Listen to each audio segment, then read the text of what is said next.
नाज़रीन कराम, आज आप इनसे मिलिए चैनल में एक ऐसे शख्स से मुलाकात करेंगे या एक ऐसे शख्स को मैं मिलवा रहा हूँ जो मुल्क के गिर पैमाने पर किसी न किसी हवाले से वो जाने जाते हैं। अफसानचा निगार हैं, अफसाना निगार हैं, इंशाइया निगार हैं और उनकी अब तक 3 किताबें मंजर आम पर आ चुकी हैं। मेरी मुराद जावेद निहाल हशमी साहब से है। निहाल साहब, आप हमारे चैनल में तशरीफ़ लाए, मुझे बड़ी खुशी हो रही है, तमानियत का एहसास हो रहा है। और इससे कबल कि मैं आपसे गुफ्तगू करूं, कुछ सवालात करूं, मैं ये चाहता हूं कि हमारे नाज़रीन कराम को आप अपने तालीमी असनाद के बारे में बताएं। सबसे पहले तो मैं शुक्रिया अदा करता हूँ कि आपने खाकसार को इस प्रोग्राम में दावत दी, गरचे मैं ख़ुद को इस काबिल नहीं समझता। आपने जहाँ तक तालीमी असनाद की बात कही, मेरे ख्याल से उसका मतलब यही होता है कि मैं अपनी इब्तदाई ज़िंदगी के बारे में कुछ तारुफ पेश करूँ। और मुझे लगता है कि आजकल तारुफ और तारीफ़ में ज़्यादा फ़र्क नहीं रह गया है। बहरहाल अपने मुँह से क्या कहें, बस एक मैं हकीकत सामने बयान कर देता हूँ कि मेरा ताल्लुक़ एक अदबी और इल्मी घराने से है और मेरी इब्तदाई तालीम के तमाम मराहिल कांकीनारा में ही पूरे हुए। उसके बाद मैंने क्लास 10 तक कांकीनारा के स्कूल हिमायतपुर हाई स्कूल में पढ़ाई की। उसके बाद उस ज़माने में हायर सेकेंडरी की तालीम कॉलेजों में दी जाती थी, तो मैंने क्लास 11 यानी दर्जा याज़दुम के लिए मोहसिन कॉलेज का रुख किया, वहाँ पढ़ाई की। लेकिन उस ज़माने में फ़ौरन उर्दू मीडियम स्कूल से अचानक बंगला मीडियम में जाने की वजह से कुछ दुश्वारियाँ पेश आईं और मैंने फ़ैसला किया कि दर्जा 12 में फिर किसी स्कूल से ही पढ़ूँगा। नतीजतन मैंने फिर 11 मुकम्मल करने के बाद 12 के लिए फिर काकीनाडा का रुख किया और वहाँ चश्मे अहमद हायर सेकेंडरी स्कूल में क्लास 12 मुकम्मल किया। उसके बाद फिर मैंने ऑनर्स ज़ूलॉजी ऑनर्स में ग्रेजुएशन किया बंगाबाशी कॉलेज सियालदा से। उसके बाद फिर 1992 में मैंने बीएड किया गवर्नमेंट ट्रेनिंग कॉलेज हुगली से। गरचे एमएससी की ख्वाहिश थी, लेकिन बाज़ हालात ऐसे हुए कि मैं पोस्ट ग्रेजुएशन नहीं कर सका। आपके वालिद मोहतरम हज़रत हशम रमज़ान साहब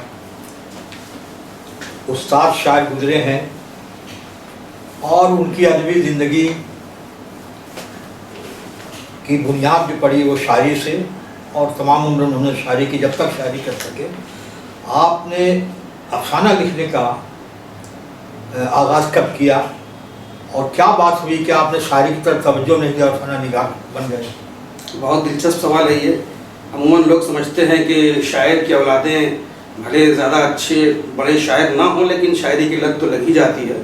और ये बात कुछ तक हकीकत भी है कि मेरे दोनों ब्रदरान मुकर्रम शायरी करते हैं और अच्छी खासी शनाख्त रखते हैं, लेकिन मुझमें शायरी के जरासीम का ना आना मैं नहीं समझता कि कोई ख़ास वजह होगी। बस ये है कि अब्बा हम लोग जब बहुत छोटे थे और आम बच्चों की तरह कहानी सुनाने की ख्वाहिश ज़ाहिर किया करते थे, तो अब्बा अक्सर हमें अली बाबा चालीसवर कहानियाँ सुनाया करते थे और कई मौक़ों पर हमने फरमाइश करके ये कहानी सुनी, तो अब्बा को लगा कि कहानी हमें इतनी अच्छी लगती है कि फिल्म में दिखा दी जाए। तो जब उस ज़माने में एक फ़िल्म आई थी अली बाबा चालीसवर की कहानी मबनी फिल्म थी, तो उन्होंने बाकायदा टिकट ला कर दिया और कहा कि तुम लोग सब जाकर दिखाओ। तो उसी दौर से मुझे कहानियों का शौक़ पैदा हुआ। फिर उसके बाद बचपन में जामे तालीम जैसा एक रिसाला हमारे हाथ को दिया गया, हम तीनों भाइयों ने बड़े शौक़ से पढ़ा और उसमें और उसके अलावा खिलौना भी मैगज़ीन आया करता था घर में। तो खिलौना और जामे तालीम रसाइल पढ़ने के दौरान हम लोग उन अदारों से शाये होने वाले बच्चों के नावल और किताबें मंगाया करते थे। तो वही कहानियाँ पढ़ कर मैं बहुत ज़्यादा शौक़ से कहानियाँ पढ़ता था। इतनी कहानियाँ हमने पढ़ी कि बस वहीं से ये शौक़ लगा कहानियाँ पढ़ने का, और जब कहानियाँ बहुत पढ़ी तो लिखने का शौक़ भी पैदा हुआ। خاص طور سے اس زمانے میں مجھے اسی طرح یاد ہے ظفر پیامی کا ایک بچوں کا ناول ہوا کرتا تھا ستاروں تے قیدی. وہ پہلا ناول تھا جو ہم نے مکمل پڑھا, بڑے شوق سے پڑھا. اس کے بعد پھر سراج انور کے ناول خوفناک جزیرہ, کالی دنیا, نیلی دنیا وغیرہ. تو یہ جو پیریڈ تھا ہم لوگوں کا, اتنے دلچسپ ناول ہاتھ لگے, بس وہیں سے میرے ذہن میں کہانیاں پڑھنے اور لکھنے کا شوق پیدا ہوا اور شاعری کی طرف کبھی مائل ہی نہیں ہوا. آپ نے جن کتابوں کا ذکر کیا, جن رائٹروں کا ذکر کیا ہے, وہ تمام کے تمام اس کا تعلق جو ہے ادب اطفال سے ہے. جی. تو آپ نے جو افسانہ لکھا تو ظاہر بات ہے کہ ادب اطفال سے تو لکھا نہیں ہوگا. جیسے عام طور پر لوگ افسانہ لکھتے ہیں اپنے واردات, قلبی واردات ہے اور زمانے کے حالات ہیں, کرب ہے, اس کو لکھا ہوگا. ٹھیک ہی ہے. میں یہ جاننا چاہوں گا کہ جب آدمی کسی کی تقلید میں لکھتا ہے یا پڑھتا ہے, جب اس سے امپریس ہوتا ہے, متاثر ہوتا ہے, تو اسی کی طرح کچھ نہ کچھ لکھنے کی خواہش بھی کرتا ہے. اور کبھی کبھی دیکھا یہ گیا ہے کہ اس کی راہ پر تھوڑی دور تک چلتا بھی ہے, بعد میں اس کی راہ جو ہے بدل جاتی ہے. تو آپ کے افسانہ نگاروں میں کون کون رہے ہیں اور کس سے زیادہ متاثر ہوئے اور کس کی تقلید کرنا مناسب ہے؟ بہت دلچسپ سوال کیا آپ نے. اصل میں نے جیسا کہا کہ ظفر پیامی, اور بچپن میں اسکولنگ کے دور میں ظفر پیامی کے علاوہ سراج انور کے ناولس میں بہت متاثر تھا. دوڑتا جنگل اور کالی دنیا, نیلی دنیا, خوفناک جزیرہ وغیرہ پڑھا کرتا تھا. وہ زیادہ تر ناولیں جو تھے وہ مہماتی ہوا کرتی تھیں, اور مجھے وہی ایڈونچر ناول بہت زیادہ پسند ہوا کرتے تھے. اور مجھے یاد ہے اچھی طرح, جب میں درجہ اشتم یا نہم میں تھا تو اس دور میں میں کہانی لکھنا شروع کر چکا تھا. اور وہ کہانیاں بھی اسی طرح کی پراسرار بھوتوں والی, روحوں والی یا سفر ناموں کی طرح, اس طرح کی کہانیاں ہوا کرتی تھیں. کیونکہ اس زمانے مجھے یاد ہے جیمس ہیڈلے چیز کا ترجمہ جو کوئی علوی صاحب تھے جو کیا کرتے تھے, ان کے ترجمے میں نے بہت سے پڑھے تھے. تو اس طرح کے مہماتی ناول میرے ذہن پر چھا گئے تھے اور میں وہی پسند کرتا تھا. لیکن جب شعور بالیدہ ہوا اور جن ناول نگاروں کو میں نے پڑھا, افسانہ نگاروں کو, ان کا اثر ذہن پر بہت دیر پا نہیں تھا. لیکن شعور بالیدہ ہونے کے بعد جس ناول نگار کو میں نے پڑھا, وہ پوری زندگی بلکہ آج تک اس کا اثر ذہن پر باقی ہے, اور وہ ہے ابن صفی. ابن صفی کی جاسوسی ناول گرچہ ہمارے گھر کے تمام ممبران نے لوگوں نے بہت پڑھے, میں تو کہا کرتا ہم نے ان کا ہر ناول 2-3 دن ختم کیا ہے. تو ان کے ناولوں کا اثر مجھے لگتا ہے میری بھی تحریروں پر بھی پڑا ہوا ہے. یہ تو میں خود محسوس کرتا ہوں. لیکن ابھی 1-8 سال قبل خالد جاوید صاحب نے میرے ان شائیوں کتاب پر تبصرہ کرتے ہوئے کہا تھا کہ آپ کے ان شائیوں میں ایک خاص بات یہ ہے کہ آپ عملی یا کہیں حرکتوں سے آپ مزاح پیدا کرتے ہیں. یہ خوبی ابن صفی اور ایک اور کے نام لیا تھا, اس کے علاوہ تیسرا میں آپ میں دیکھتا ہوں. تو اس بات کا بین ثبوت ہے کہ ابن صفی کی تحریروں کا اثر نہ صرف میرے ذہن پر بلکہ میری صلاحیت پر بھی پڑا ہے. اور آپ دیکھیں گے کہ میری تحریروں میں جو مکالمے ہوتے ہیں, جو منظر نگاری ہوتی ہے, اس سے کہیں نہ کہیں کچھ اثر ابن صفی کی تحریروں سے پڑا ہے. میں ان سے بہت متاثر ہوں اور شعوری اور لاشعوری طور پر ان کا انداز کہیں نہ کہیں اپناتا ہوں. حتیٰ کہ ان شائیوں میں بھی آپ جانتے ہیں ان کے ناولوں میں ظرافت کا بھی بہت رنگ نمایاں ہوتا ہے ابن صفی کا, اور وہ بھی رنگ جھلکتا ہے. اچھا نہال صاحب, ایسا ہے کہ ابھی کئی برسوں سے 20 سال کہہ لیجیے, 20 سال سے زیادہ تو نہیں, جب وہ جوگیندر پال جو ہے افسانچے کو انہوں نے تحریک پیدا کی, اور ان کے افسانے سے ایک پوسٹ کارڈ میں ایک پوسٹ کارڈ میں جو افسانچہ ان کا آتا تھا, اسی سے ان کا نام بھی ہوا کہ وہ مختصر طور پر جو لکھنے والے ہیں ان کے بھی افسانچے میں نے پڑھے ہیں. اور ابھی تو سمجھیے کہ ابھی افسانچے کا دور چل رہا ہے. میرا خیال سے کہ 15 برس 16 برس ہوئے, بھی زیادہ تو نہیں ہو گئے. تو میں یہ جاننا چاہتا ہوں کہ افسانچوں میں کتنی سطریں ہونی چاہیے, کتنے الفاظ ہونا چاہیے, کتنی طوالت ہونی چاہیے, اور کتنا اختصار ہونا چاہیے, یہ پتہ نہیں چلتا ہے. تو آپ کیا بتا سکیں گے کہ افسانچوں میں کم از کم کتنے الفاظ اور زیادہ سے زیادہ کتنے؟ دیکھیے, افسانچہ نگاری جو ہے, یہ افسانچہ جو ہے یہ ایک آپ کہہ سکتے ہیں ایک طرح سے نومولود صنف ہے. گرچہ جوگیندر پال کے دور میں شروع ہو گیا تھا, لیکن پھر اسے بڑے مصنفوں کے سرپرستی نہیں ملی. نتیجتاً اس پر بہت زیادہ لوگوں نے دھیان نہیں دیا. دور جدید میں مصروف زندگی اور وقت کی تنگی کی وجہ سے آپ کہہ سکتے ہیں افسانچوں کی مقبولیت بڑی تیزی سے بڑھ رہی ہے.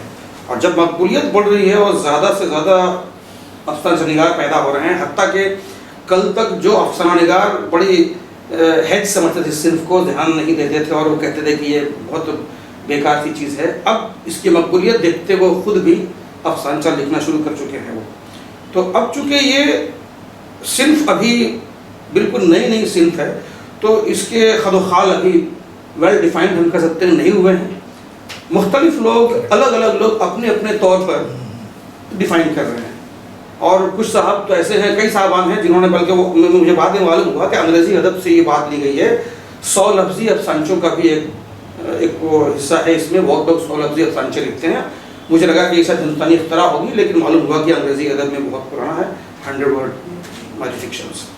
تو دیکھیے افسانچہ ابھی تو اس کے نام کہیں کہ نام کرن میں ہی بہت تنازع ہے.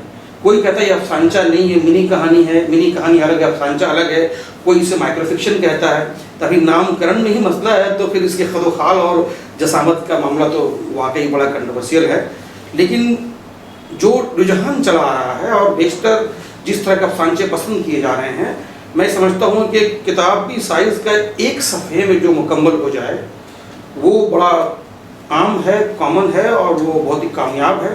گرچہ 1.5-2 صفحات پر محیط افسانچے بھی لکھے جاتے ہیں. خود میرے افسانچوں کے مجموعے میں بیشتر افسانچے جو ہے 1.5-2 صفحات پر محیط ہیں. لیکن میں نے دیکھا ہے کہ بیشتر افسانچے جو بہت مقبول ہو رہے ہیں اور زیادہ تر لوگ اس ٹرینڈ کو اپنا رہے ہیں، وہ ہے کتاب کے ایک ہی صفحے میں مکمل ہو جائے، یا آدھا صفحہ یا ایک صفحہ.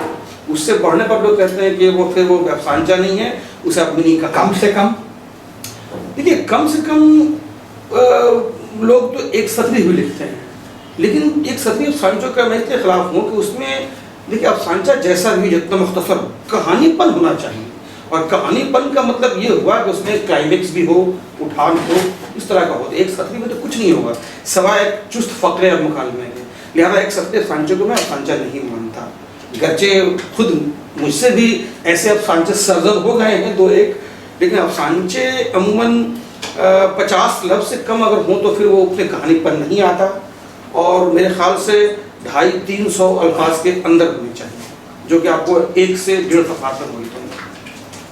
آپ نے بڑی اچھی وضاحت کی ہے، لیکن آپ نے اچھی بات کی ہے.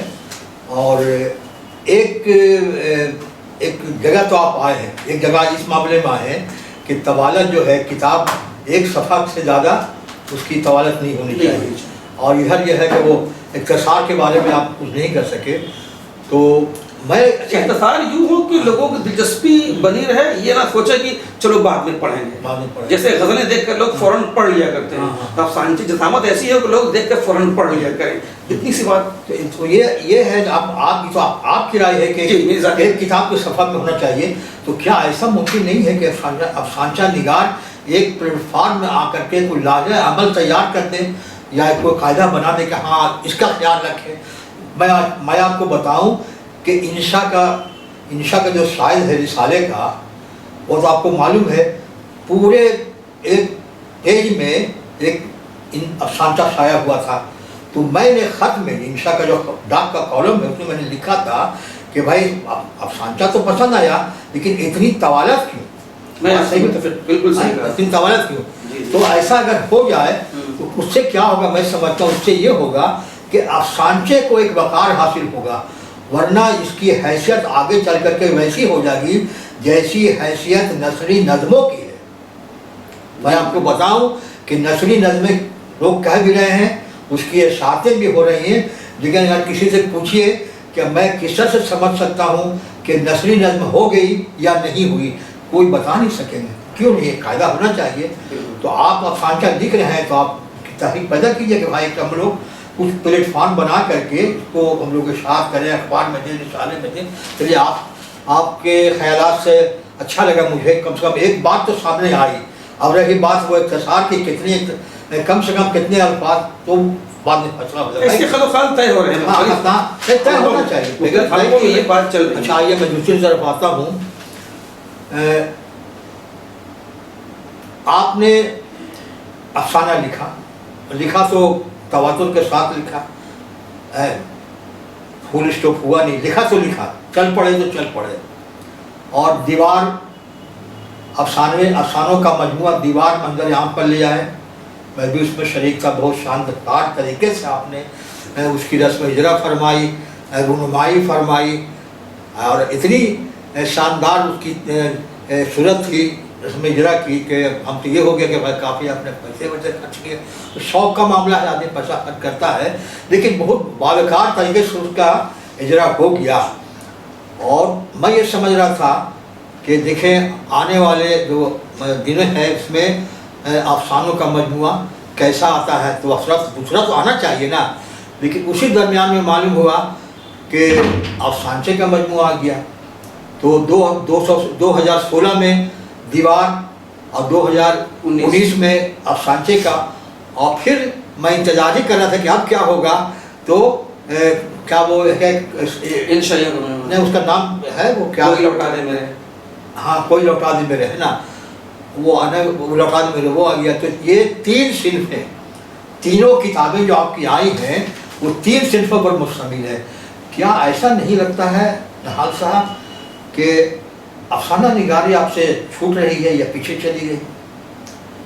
बहुत अच्छा सवाल किया आपने। ये सामने वालों को, आपको, बेशतर लोगों को ऐसा ही लगता है, बल्कि कई लोगों ने अफसाना निगारी की तरफ मुझे माइल होते देखकर मुझे रोकने की कोशिश की, कहा कि इस सिर्फ की तरफ मत जाइए, आप बहुत अच्छे अफसाने लिखते हैं, अफसाने ही लिखिए। तो मैं ये बता देना चाहता हूँ कि मैंने अफसाना निगारी तर्क नहीं की है। अफसाना मेरा फर्स्ट लव है और वो रहेगा ही। मामला ये है कि मैं अपनी तदरीसी और खानगी मसरूफियात में ज़्यादा वक्त नहीं निकाल पाता, और अफसानों के साथ मामला एक तसलसल का है। उसमें ख्यालात और जज्बात निगारी और वाक़यात निगारी का एक सिलसिला होता है, और एक नशिस्त में बैठे बैठे एक अफसाना मुकम्मल अमूमन नहीं होता। शायरी का मामला अलग है, लोग एक अलग अलग मौक़ों पर शेर कहते हैं और जोड़ते चले जाते हैं, लेकिन अफसानों का मामला ये है। तो तसलसल की वजह से जो एक फुर्सत के औकात की ज़रूरत थी वो मुझे नहीं मिल पा रही थी, और नए ज़माने के डिमांड्स में अफसानचों की तरफ ज़्यादा बढ़ी हुई थी। तो ये दोनों वजूहत थी कि मैंने अफसानचे लिखने शुरू किए, लेकिन मैंने अफसाना निगारी छोड़ ही ली। ये बहुत से अच्छे अच्छे मौज़ूआत पर जहन में अफसाने मुकम्मल नामुकम्मल हालत में हैं, सफ़े के तास पर उतारना है। मैं मुंतज़िर हूँ वक्त का, और मेरी दूसरा मजमुआ भी आएगा। अभी 8-10 गैर मतबूआ अफसाने, नए अफसाने हो चुके हैं, और कुछ और जुड़ जाए तो मजमुआ लिखना आएगा। चलिए, मेरे जहन में जो ख्याल पैदा हुआ था उसकी वजाहत आपने कर दी, और ये होना भी चाहिए। मैंने कहा था कि क्या ऐसा नहीं लगता कि अफसाना पीछे चला जाएगा, अफसाना निगारी पीछे चलेगी? मैंने ये कहा था। क्या कहते, ये मैं यहाँ एक बात कह दूँ कि कुछ बहुत ही एक सच्ची बात मैं इकरार करना चाहता हूँ यहाँ, कि मेरे जहन में एक बहुत ही अच्छे अफसाने का बहुत ही अच्छा प्लॉट आया था जहन में, और मैं महीनों में इंतज़ार किया कि मैं अफसाना लिखूँगा, लेकिन वक्त की तंगी के पास ख्वाहिश होने के बावजूद मैं लिख नहीं पाया। लेकिन अफसानचों की जब मकबूलियत बढ़ रही थी तो मैंने दानिस्तन कोशिश की उस मौजू को अफसानचे में ढालने की। वो एक अफसानचा जो सबब के उन्वान से शाये हुआ, ज़बरदस्त पजीराई हुई, लेकिन मुझे हैरत उस वक्त हुई जब 2-3 लोगों ने कहा कि यार आपने इतने अच्छे मौजू का खून कर दिया, इस पर तो अफसाना होना चाहिए था, अफसानचा क्यों बना दिया इसको? तो मुझे और शब्द ये की वाकई अफसानों का ही मौजू था। अब यहाँ से वैल्यू देख लीजिए जी, दोनों में क्या ये है इसको समझ लीजिए, है ना। अब मैंने दानिस्तन कोशिश करी है, जो अच्छे अच्छे मौजूआत ज़हन में प्लॉट्स आते हैं, मैं कोशिश करता हूँ कि मैं उसे महफूज रखूँ, अफसाना ही लिखूँ वक्त मिलने पर। एक सवाल ये है कि मेरी उम्र तो बहुत 87 में मैं दाखिल हो गया हूँ, और तकरीबन अदबी दुनिया में 50 साल तो हो ही गए। तो जितने भी अदारे बने, अदबी अदारे, सब शायरों के लिए, अदीबों के लिए भी बने, लेकिन अदीब के लिए कोई ख़ास अदारा नहीं उसी में से। तो होता ये था कि नस्ल निगारों को अपने फ़न का इजहार करने का या मुजाहरा करने का मौका नहीं मिलता था, और जिसका भी मशवरा हो, सलाह मशवरा के बाद बज़्म नसार का क़याम अमल में आया। मैंने खुशी का इजहार उस वक्त किया था, खुशी भी चलिए कि अब ये नहीं कि वो कहेगा मुख्तसर कर दीजिए भाई, मकाला निगार से मुख्तसर कर दीजिए, मुशायरा शुरू होने वाला है, ये होता था। तो बज़्म नसार का क़याम अमल में आया, और मेरा ख्याल है कि 11-12 बरस हो ही गए होंगे। अच्छा, मैं ये जानना चाहता हूँ कि बज़्म नस्सार ने कितने नस्सार पैदा किए? हाँ, ये सवाल तो मेरे ख्याल से, देखिए मेरा ताल्लुक़ उस बज़्म से शुरू से ही कि मैं फाउंडिंग मेंबर में से एक हूँ। गरचे ये ब्रेन चाइल्ड है अशरफ अहमद जाफरी साहब का, लेकिन उन्होंने पहला मशवरा मुझसे किया और हम दोनों ने मिलकर दीगर लोगों का इंतखाब किया और इसकी दाग बेल डाली।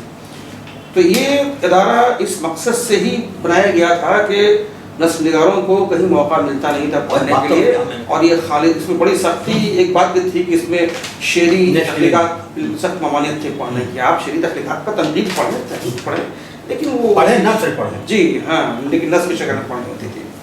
तो इसमें गरचे ये इसकी दाग बेल डाली गई थी कि उनको मौका दिया जाए पढ़ने का। तो मैं समझता हूँ कि इसमें कुछ नस्ल निगारान तो सामने आए, जैसे कि खुद मेरे कलीग हैं अरशद अली साहब, वो उर्दू के टीचर हैं, अब अक्सर टीचर थे लेकिन इसी तंजीम से जुड़ने के बाद उन्होंने मकाले लिखने शुरू किए। और कई एक शायर भी ऐसे हैं जैसे अहमद मिराज वगैरह, इन लोगों ने अफसानचे भी लिखे सिर्फ इस बज़्म में पढ़ने के लिए। तो गरचे इसमें ऐसे कई लोग आए जिन्होंने नस्ल निगारी में इसमें आजमाई की और पढ़ा, लेकिन ऐसा नहीं है कि इस बज़्म ने बहुत कुछ दिया हो। अभी 11-12 साल का वक्फ़ा इतना बड़ा वक्फ़ा नहीं होता कि ये दावा किया जाता है कि हमने इतने नस्ल निगारान दिए। कोशिश जारी है।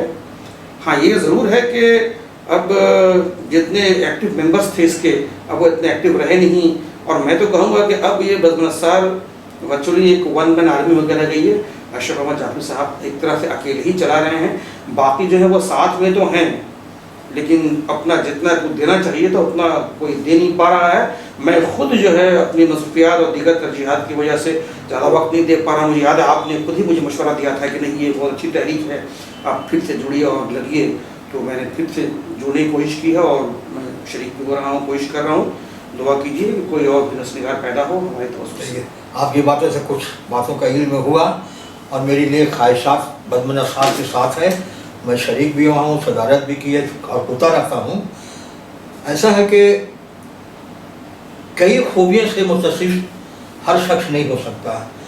ये अल्लाह ताला की तरफ से एक वलीयत होती है और ये तो मिले। तो आप एक गवर्नमेंट टीचर, मुसव्विर, कंप्यूटर, इसके अलावा भी मुख्तलिफ 9 खूबियों से मुत्तसिफ हैं। मैं ये चाहूँगा कि ऐसा क्यों मुमकिन हुआ और आप कहाँ पर, आपकी असली जगह कहाँ है? टीचर के अलावा, टीचर तो आप हैं, आपकी असली जगह कहाँ है? देखिए, ये अल्लाह का करम है, आप लोगों की मोहब्बत है कि मेरे जो शौक़ थे उसमें मुझे कुछ करने का मौका मिला और अच्छी खासी पज़िराई भी हुई, लिहाजा मैं हर फील्ड में कुछ न कुछ करता रहा। बचपन से बिल्कुल जब शऊर बालिदा होना शुरू हुआ, मुझे याद है मुझे ड्राइंग पेंटिंग का बड़ा शौक़ था। पता नहीं कैसे शौक़ है, बाद में मालूम हुआ। खुद मैंने छोटे में, जब मैं प्राइमरी दर्जात में था, मैंने अब्बा को देखा था, उन्होंने बैठे बैठाए तोता स्केच किया और वो हमारे शीशे में लगा दिया, तो वहीं से ये शौक़ पैदा हुआ। कई बार ऐसा हुआ कि अब्बा ने हम तीनों भाइयों के नाम खुशखती में लिख कर उसे डिज़ाइन करके लगाया, तो वहीं से ये शौक़ पैदा हुआ। ये कह सकते हैं कि ये ड्राइंग पेंटिंग एक तरह से मौरूसी थी। गरचे अब्बा इसमें बहुत एक्टिव नहीं थे, लेकिन मैंने जो बचपन में देखा वो अच्छी खासी स्केच कर लिया करते थे। तो ये मौरूसी इतबार से मेरे अंदर आई है। मेरे अलावा मेरे ब्रदर मुकर्रम अरशद जमाल हशमी भी बहुत अच्छी वो सलाहियत रखते हैं, लेकिन फिर उन्होंने इसमें आगे कुछ नहीं किया और मैं इसमें बढ़ता चला गया। मैंने बहुत यानी विरासत में 2 चीज़ें मिली आप लोग को जी, अदब और मसव्वरी। वाह, मुबारक। अब मेरी दूसरी बेटी ने भी वही सीख लिया, वो अच्छा से स्केच करती है। आपका जहन जो है, मैं समझता हूँ, मैंने जो महसूस किया है कि बहुत कुछ पा लेने की चाहत या आपके यहाँ है कि भाई ये भी मैं कर लूँ, ये भी कर लूँ, ये भी कर लूँ, सब कर लूँ। और उसी वजह से मैं समझता हूँ कि दबिस्तान ज़राफ़त की बात भी आ जाती है। तो तबीयत में हिस्से मज़ाह है, बगैर इसके तो होगा नहीं। ये हिस्से मज़ाह का ताल्लुक़ कहाँ से हुआ और आपने जो दबिस्तान ज़राफ़त नाम रखा अदारे का, इस नाम को रखने में 1.5 बरस लग गए। मैं इसलिए भी 1.5 बरस के बात कर रहा हूँ। आपने मुझसे भी मशवरा किया क्या रखना चाहिए, हलीम साहब से मशवरा किया और भी लोगों से मशवरा करते करते करते आप आखिरी में जो आए उस पर वो मुत्तफिक हो गए आपके दबिस्तान ज़राफ़त। नो डाउट ये नाम बहुत अच्छा है और ज़रीफ़ाना शायरी के लिए, ज़रीफ़ाना तख्लीक की पेशी के लिए इससे अच्छा कोई नाम तो हो नहीं सकता था। ये दबिस्तान ज़राफ़त जो है किसकी तजवीज़ थी और कहाँ से ये नाम मिला? देखिए मामला ये है कि आपने कहा ना कि हिस्से मिज़ाह, तो हिस्से मिज़ाह मेरे ख्याल से एक मौरूसी खुसूसियत है। अब ये कैसे मेरे अंदर आई ये मुझे नहीं मालूम, लेकिन शऊर बालिदा हुआ, बड़ा हुआ तो ये बात जहन में, हाँ इतना ज़रूर याद है कि मुझे मुलाजमत थोड़ी ताख़ीर से मिली और मुलाजमत की जिद्दोजहद के दौरान जो तल्ख़ तजुर्बात हुए वहीं से ये एक मिजाज बना। हर इस तरह की ये गैर मसावियाना सलूक समाज का, मुल्क का, उसमें जो तलखी जहन में पैदा होती थी तो उसको आउटलेट देने के लिए जो अफसानानिगारी की जो सिर्फ पे जो मेरे अंदर थी, जब जिसे मैंने अपनाया हुआ था, मुझे लगा कि अपने ख्यालों, अपने वो तसव्वुरात को आउटलेट देने के लिए अफसानानिगारी सिर्फ काफ़ी है। लेकिन जो ये तल्ख तजुर्बात हुए इसके इजहार के लिए अफसानानिगारी बिल्कुल मौजूद नहीं था।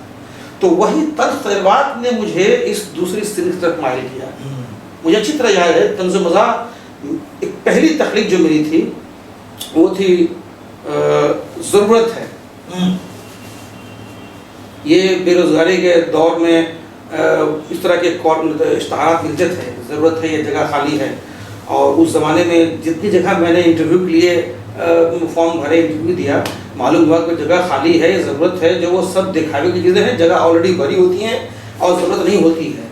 तो उसी उन्वान से, उसी तल्ख़ तजुर्बे से मेरे अंदर ये एक तंज़ मज़ाह का एक मिजाज पैदा हुआ और इस तरफ जहन मायल हुआ। और जब जहन मायल हुआ 2-4 मज़ामिन लिख के अच्छी खासी पज़ीराई हुई तो मैं पढ़ता चला गया। और इस दौरान हैदराबाद से मेरा बड़ा करीबी ताल्लुक़ पैदा हो गया। मेरे एक बहुत ही दिलना दोस्त मुकर्रम नियाज़ वहाँ रहते हैं, तो मुख्तलिफ़ वजूहात से कई बार जाना हुआ। और आप जानते ही हैं कि वहाँ वो एक तंजीम है ज़िंदा-दिरान हैदराबाद, तो ज़िंदा-दिरान हैदराबाद की वजह से हैदराबाद को मैं दारुल ज़राफ़त कहा करता हूँ। वहाँ जाने के बाद और कई ज़राफ़त निगारों, तंज़ निगारों मुलाकातें हुई और बड़े वहाँ के लोग मुझसे मिलकर खुश हुए, मैं उनसे मिलकर खुश हुआ। तो एक अपने अंदर ही मिजाज ऑलरेडी आ चुका था और हैदराबाद से ताल्लुक़ होने के बाद इस शौक़ को, इस जोश को, इस तहरीक को और जिला मिली, तो मैं इसमें चला गया। लेकिन मैंने गौर किया कि ऐसी तंज़ मज़ाह के रसायल बहुत कम निकलते हैं, इसके मराकज़ बहुत कम है, बहुत कम क्या, मेरे इल्म में सिर्फ हैदराबाद ही था। बाद में मालूम हुआ कि नटखट अज़ीम आबादी भी अपने आप में तंजीम है और वो शौकिया के नाम से मजबूत के रसाले निकालते हैं।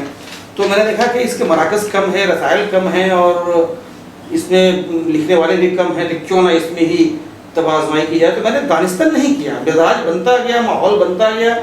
तो जब मैं काफ़ी आगे बढ़ा और बड़ी पज़ीराई हुई तो जहन में आया कि तंजीम भी खोली जाए, जिससे ज़ाहिर ख्याल किया, सबों ने भरपूर हिमायत की। नाम का मामला आया तो फिर ज़ाहिर है कि 2-4 नाम जहन में आए, तो ये दबिस्तान ज़राफ़त नाम भी कई नामों से एक था। तो बेशतर लोगों ने इसकी हिमायत की, कहा कि नहीं बहुत अच्छा नाम है, इसी पर रखा जाए और बस।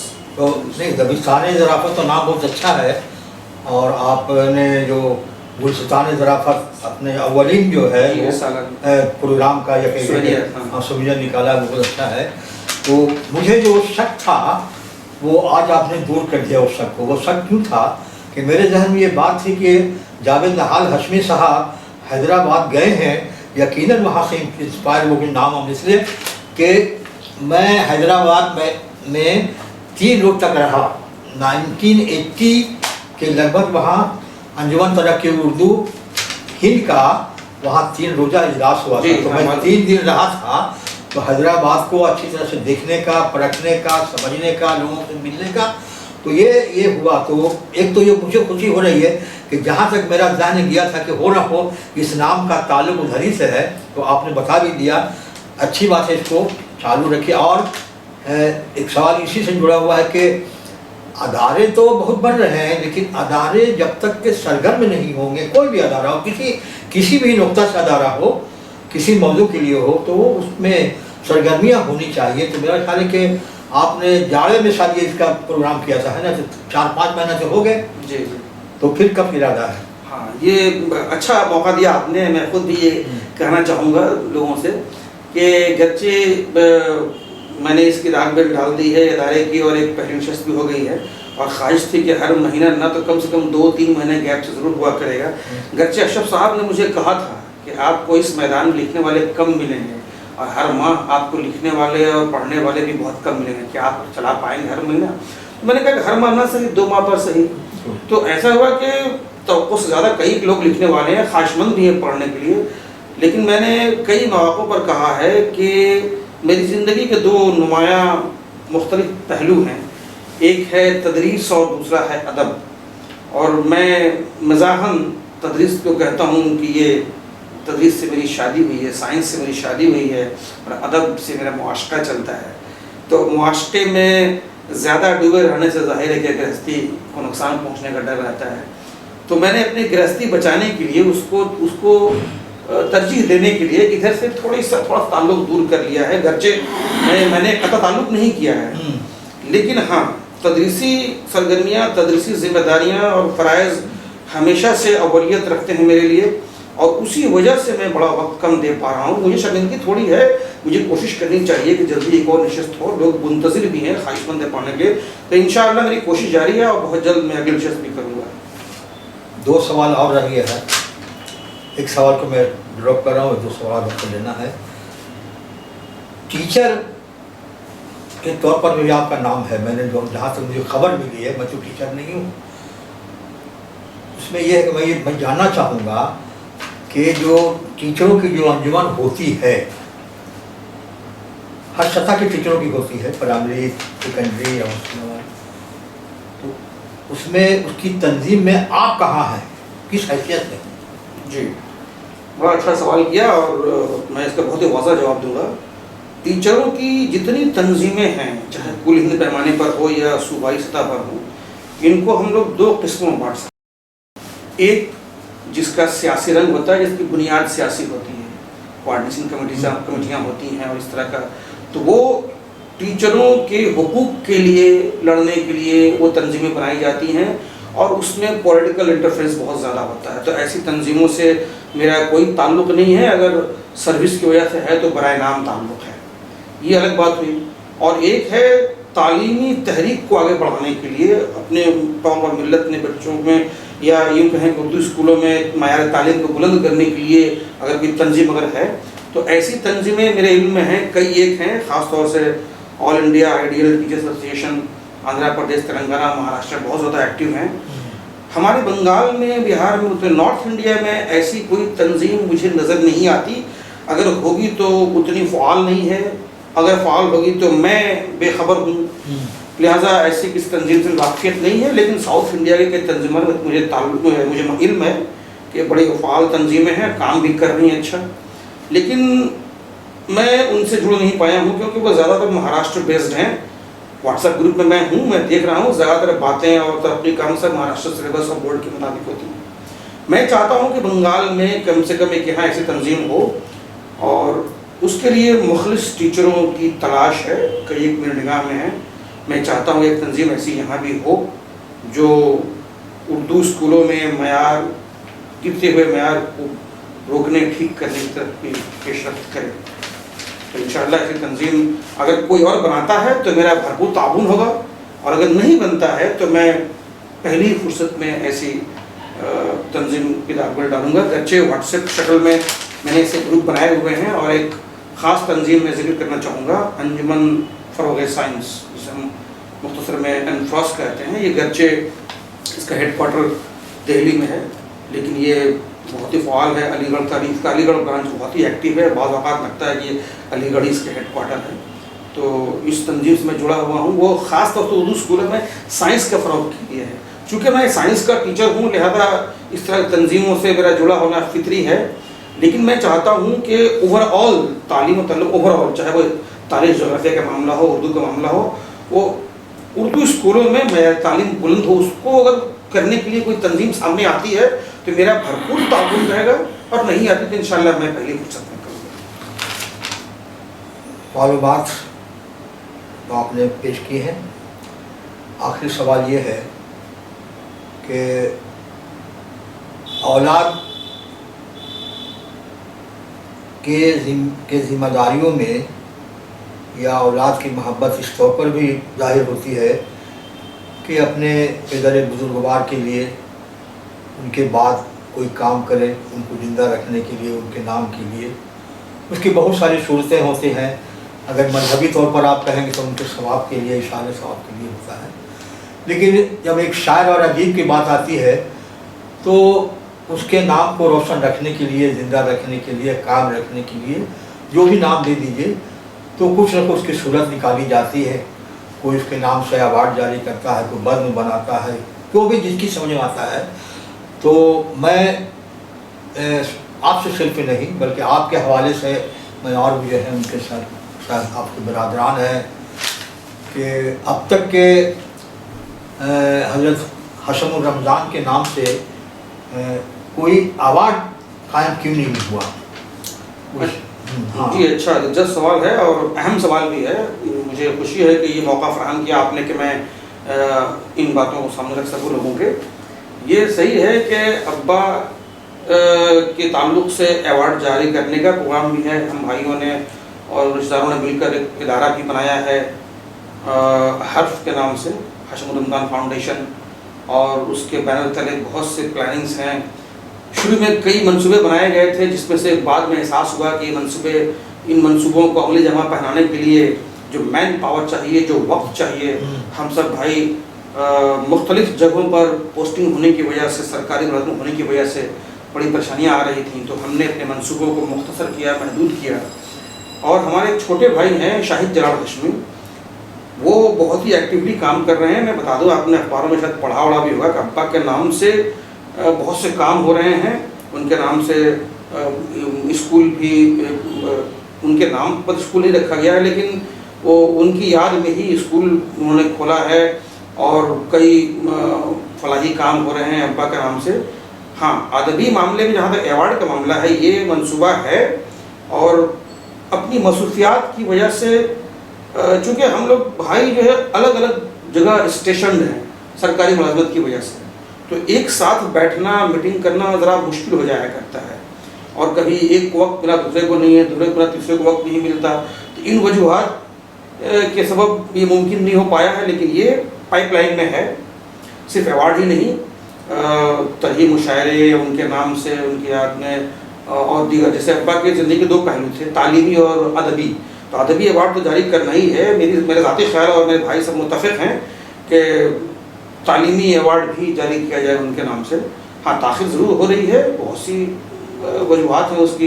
एक तो हमारा अलग अलग स्टेशन होना, दूसरी बात सरकारी मुलाजमत में मसरूफियात का होना, इस वजह से मुमकिन नहीं हो पा रहा है। और कुछ तसाहुली का भी एक कह सकते हैं आप, मैं इससे इनकार नहीं करूँगा, लेकिन उलझनें और मसरूफियात ज़्यादा आ रही हैं।